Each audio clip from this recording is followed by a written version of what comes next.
ทยให้พัฒนาสวดมนต์ไหว้พระกล่าวปฏิญาณยามเช้าทุกวัน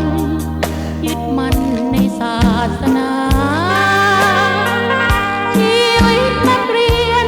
ต้องภาคเพียรเรียนรู้ตำราต่อไปในภายภาคหน้าใช้วิชาหาเลี้ยงชีพตนยังสนใจจังเสมอเคยได้พบเจอ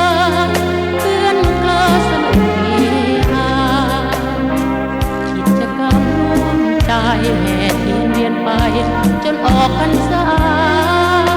ตักบาตรแด่วกีราลูกเสือเดินป่าเราสา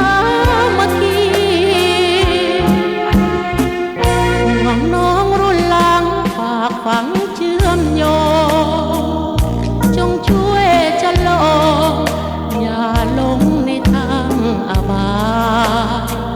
คุณครูสอนสั่งขอจงจำหวังกายและใจชีวิตมีค่ายิ่งใหญ่จงจำใส่ใจนะน้องคนดี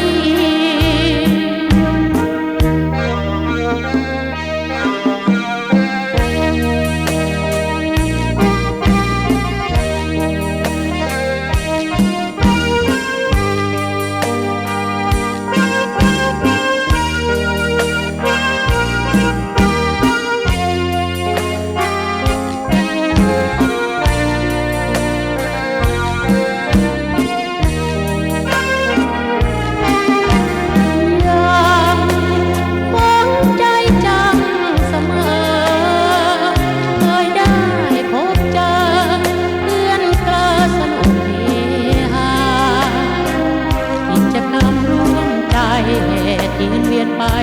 จนออกพรรษาตักบาตรแด่วกีราลูกเสือเดินป่าเราสา